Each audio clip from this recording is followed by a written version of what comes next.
मैं जोधपुर से अरविंद जांगीड़ हूँ और राजस्थान से हम लोग यहाँ उड़ीसा में आए हैं।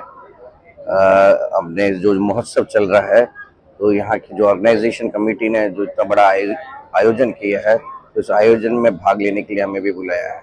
देखिए, इंडिया में नियर अबाउट 9 to 10 ब्रीड है बफेलो की, जिसमें जाफराबादी भी है, सुरती भी है, सरस्वती भी है और नागौरी भी है।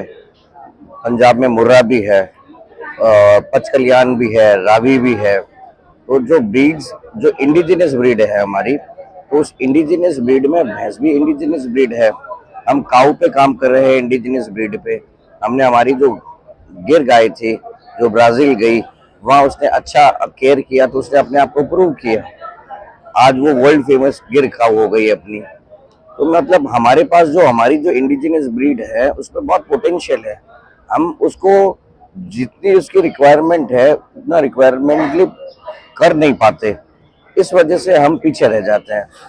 तो अभी जब पंजाब, हरियाणा, नॉर्थ साइड में, यूपी, राजस्थान में इन बफेलोज पे काम किया गया, इंडिजिनियस ब्रीड्स पे और काऊ पे काम किया गया। जैसे काउज में शंकर है, थारपारकर है, जो भी है जिस लोकल एरिया में, तो उन्होंने अपना अच्छा रिजल्ट दिया। तो इसी में भैंसों में भी इंडिजिनस भैंस को भी उन्होंने जब अच्छा केयर किया तो सबसे अच्छी मुर्रा जो बफेलो है वो निकल के आई। मुर्रा की क्वालिटी क्या होती है कि एक तो उसका मिल्क लैक्टेशन पीरियड जो है वो लंबा होता है दूसरों से, और नेचर जो होता है इनका कूल और काम होता है। तो एक लॉन्ग प्रोडक्टिविटी और हाई प्रोडक्टिविटी, ये दो चीजों में मुर्रा विद गुड नेचर, तो ये जो तीन नेचर मिलके मुर्रा को अच्छा एक ब्रीडिंग के लिए और फार्मिंग के लिए और डेरीज के लिए एक अच्छा यूनिक एनिमल बनाया।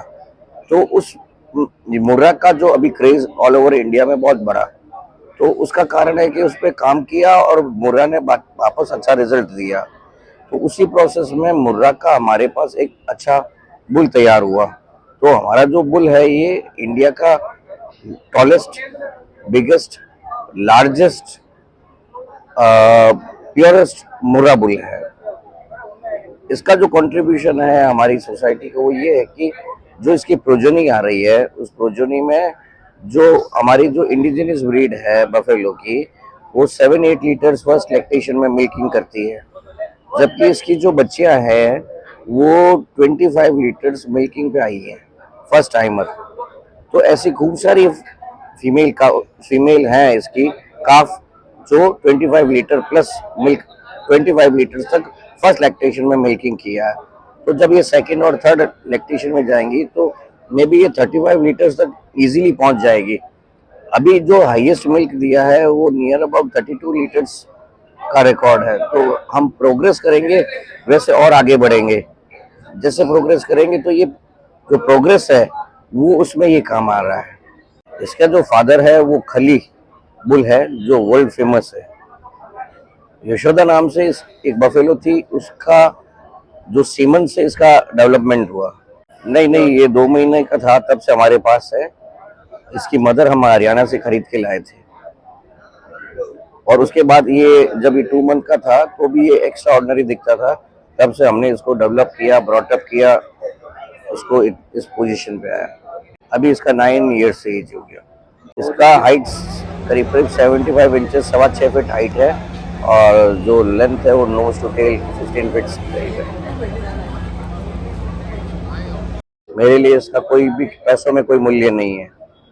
अब होता क्या है कि जब हम कोई अच्छी चीज हमारे पास होती है तो जो इनके पास ज्यादा पैसा होता है वो खरीदने की कोशिश करते हैं।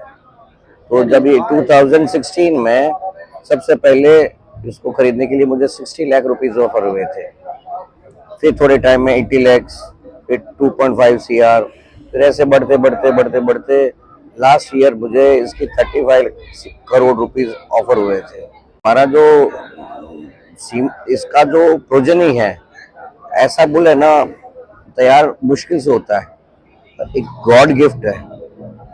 ऐसे अपन चाहे तो नहीं बना पाएंगे, लेकिन गॉड ने हमें दिया है तो मैं एक गिफ्ट है मेरे लिए। तो मैं जब गॉड ने मुझे एक कोई चीज गिफ्ट किया है तो मेरा ये नेचर है कि मैं अपने जो इंडिया के जितने भी फार्मर्स हैं उनके साथ इसको डिस्ट्रीब्यूट करूं। तो ऑल ओवर इंडिया में मेरी कैपेसिटी नहीं है कि मैं हर आदमी के पास पहुंचूं। तो हमारे जितने भी फार्मर्स हैं जो कैटल ब्रीडिंग करते हैं, तो वो इसका सीमन मेरे से ले जा सकते हैं। मैं इसको no profit no loss criteria पे सेल करता हूँ। अगर हम मार्केट प्राइस करते हैं सक्सेस सीमन की 1500, कोई 3000, कोई 5000 तक का भी सीमन हम ये खरीद के लाते हैं। 5000 का सीमन तो मैं खुद खरीद के लाया हूँ एक स्टॉक। तो फार्मर्स को बेनिफिट करने के लिए हम लोग इसका जो सीमन है वो 500 रुपीज में दे देते हैं, ताकि हर किसान के पास इसका पहुंच सके। हमारा जो ऑन कॉस्ट होता है, ऑन कॉस्ट प्रोडक्शन पे नियर अबाउट हम इसको फार्मर्स को दे देते हैं। देखिए, वो डायरेक्टली या तो मेरे से कांटेक्ट करे तो उनको प्रोक्योर हो जाएगा। और सबसे अच्छा सिस्टम होता है गवर्नमेंट है ना, सब जगह उनका अप्रोच होता है, हर तालुका में, हर गांव में, हर छोटी जगह होता है। तो अगर हम गवर्नमेंट को रिक्वेस्ट करें कि भाई इसका सीमन हमारे एरिया में भी लाओ ताकि हम भी डेवलप हो, हमें भी अच्छी ब्रीड मिले, तो गवर्नमेंट अगर प्रोक्योर करे हमसे तो हम गवर्नमेंट को देंगे और फार्मर्स का बेटर होगा, उनके भले के लिए, उनके डेवलपमेंट के लिए काम आएगा। इनकम नहीं कर सकते तो हमने ना डिक्लेयर कर रखा है कि जो भी इसका आउटपुट जो होता है सीमन, नो प्रॉफिट नो लॉस में हम लोग देते हैं, प्रोवाइड करते हैं। क्योंकि इसका जो लैब है ना वो बहुत कॉस्टली लगता है, वो करोड़ों रुपए लगता है उसका, तो मैं इतना एक्सपेंडिचर नहीं करना। लेकिन अब जो इसका खर्चा है वो ऑन एन एवरेज अगर हम ईयर का कैलकुलेट करें तो पर मंथ करीब 1 to 1.25 लाख के करीब आ जाता है।